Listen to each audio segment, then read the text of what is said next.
Hey guys, and welcome back to another YouTube video. In this video, I'll be going through the Essendon demolition job of the Melbourne Demons on I think this was maybe the Friday, or this might have been actually the early Saturday game.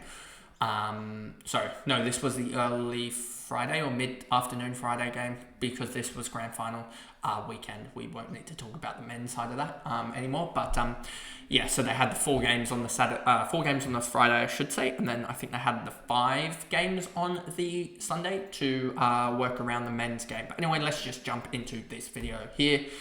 As you see, Maddie Prespakis, 32 touches, 6 marked, 1 tackle, 1 goal, 16 points. She was amazing. And back to it best, because she's been pretty off this year, not going to lie. She's got the role, but just isn't able to necessarily impact. I think she's copped some heavier tags this year. I think people have realised with, as you see, this is not working. But anyway, we'll fix it on the fly. There we go.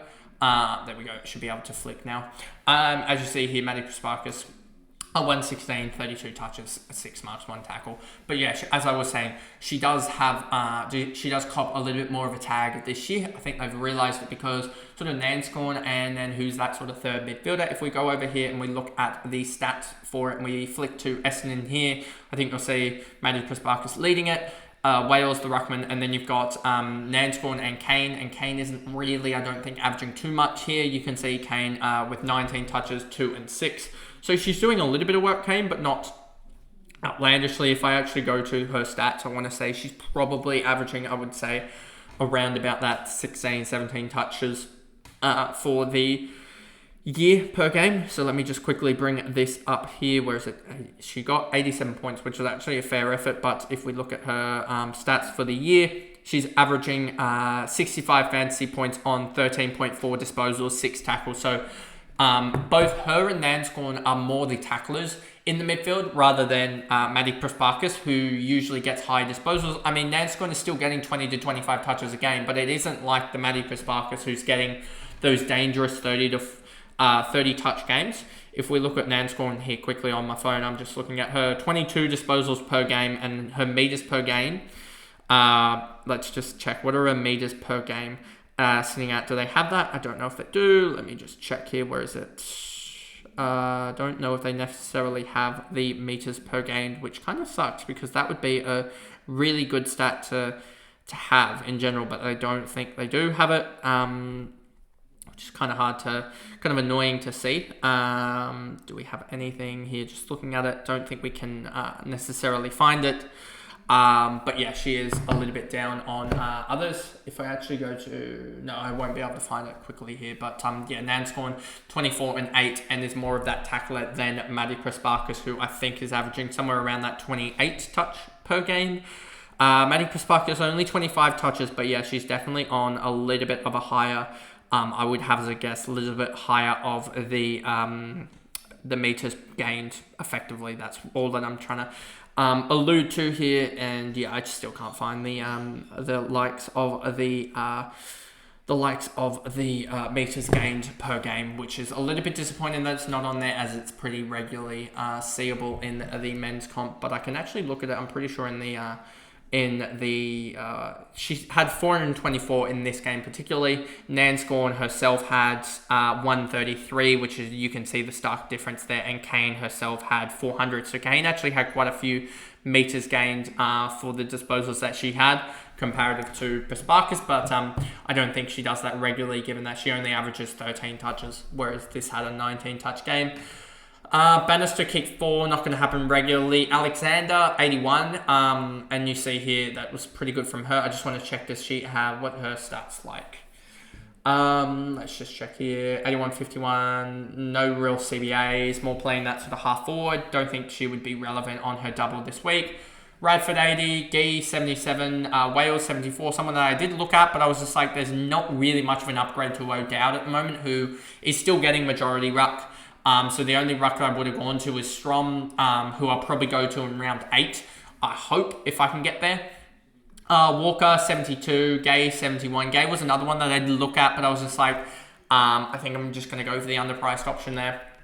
But she does have a really good role. Carney, Clark, Van der Heuvel, Gaylor Jacques, I believe, is suspended from memory. I think I saw an social media post about that. Someone was a little bit annoyed they got locked out of Jacques when she was suspended. Gamble, Scott, Vogue, Clark, Morecambe 23. She's come shattering down to earth basically, and then Van Loon 15. Then we go over to Melbourne, and it's really surprised to see Rhiannon Watts here. Rhiannon Watts, I should say. She ended up on a 77 from 53% TOG, and is now, I believe, somewhere up around, if we go to Watt here, you'll see here, she's at 462 with a 13 break even out of nowhere, and she was somehow just sitting there, and so that was really surprising. But I don't think it's replicable with her, to be honest with you, unless the likes of Campbell gets injured. Colvin 71, another one that just sort of was in that 300k bracket. It seems like all the 300k girls just decided, you know what, we're going to dominate this game for respectively. You can see here, sorry, I was covering the screen. 13 touches, 4 marks, 4 tackles, 15 hit-outs for Watt. Colvin with 10 touches, 7 marks, 5 tackles. She just marked everything, Colvin. Chaplin as well with 21 touches, 4 marks, 3 tackles, as well as 4 free kicks against. Probably stopped her from getting upwards towards the top of the line. Goldrick with 70 as well, 16 touches, 8 tackles. Gillard with 13 and 6, as well as 4 hit-outs for 66. You can just see how a little bit annoying this is, that just none of the top liners really did well. And you can see Hoare as well with her 13 touches, 4 marks, 3 tackles, 57. Just didn't get enough of the pill to really damaging, and no goals for Hoare really does. She does struggle sometimes. But yeah, if we look at these CBAs, yes, they are. Give us the Melbourne CBAs. You'll see, I think, sort of a regular thing. Hanks with 94%. Campbell, 50. They also gave Goldrick up to 50%. But you can just see a lot of girls just running through here. 25% for Hoare. That role is changing every game pretty much. Lampard, 38. Watt, 31. So they had also Gillard given a little bit of a ruck role. And you can see here Mithen and Heath, 38. As well as Witherspoon and McNamara given a little bit. I'm surprised McNamara was scoring so well previously with all this here, given that she just she was scoring 120s without a CBA role, which was kind of surprising. But anyway, and then just going down here, Johnson, Pisano, Heath as well injured on a 34. Where's McNamara? McNamara 59 on 49% TOG, so she might have got injured as well. There was just chaos in this game with injury central. I don't think anyone from from Essendon got injured, but I'm pretty sure 2 or 3 from Melbourne got injured. Then going down the list, George Campbell 34 on 5 handballs and 20 hitouts. Denby Taylor 33. I'm pretty sure she had about 30 in the last quarter from memory, as she wasn't on many at 3/4 time, give or take, and then in the last quarter the ball was just down there so often. She had a 23 last quarter, Hoare had a 30 last quarter, and Chaplin had a 43 last quarter, so Chaplin dominated the last quarter. But it was Rhiannon Watts in the, and I'm reading here McNamara was injured. Let me actually just go to the Melbourne injury list. Will the AFLW injury list have been updated for round 6? We'll see. Here we go. This should work. Then we go down Melbourne, Port Adelaide, Richmond. No, it's up a little bit. Melbourne here. You can see McNamara nose 1 week. Paxman injured. Pearce. They do have 1, 2, 3, 4, 5, 6, 7, 8, 9, 10, 11, 12. Pretty sure there's only 30 players, so they're going to have, if all these girls are out, they have 3 non-registered players that have to play or something. What? This is chaos. This is absolute chaos for them.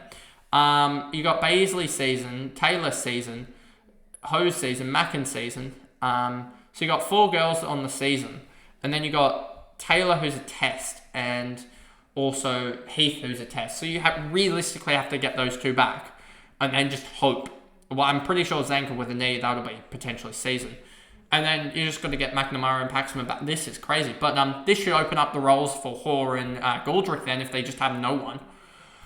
That's kind of crazy. And so about the only thing they have is 2 ruckmans. That's about the only department that isn't injured at the moment for Melbourne, but that's kind of crazy. And Essendon out of that game, Van der Heuvel knee season.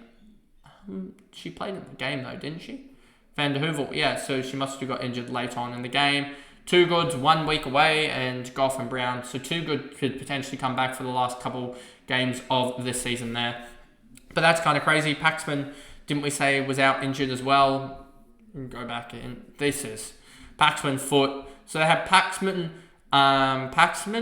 Heath, I believe, played in this game, didn't she? Where is it? Here. Did Heath play in this game? Heath did play in this game. Then you had also, did Mackin play in this game? Did she? No, Mithen did though, which I'm pretty sure she's on the list. Is Mithen on the list? Nope, she's not. McNamara did, so that's 3. So yeah, this is crazy, and just an injury crisis almost at Melbourne at this point. But anyway, that is the video there. If you did enjoy it, remember to like and subscribe, turn the notification bell on so you know when I upload, and I'll see you guys in the last recap of today coming up in a little bit. Bye guys.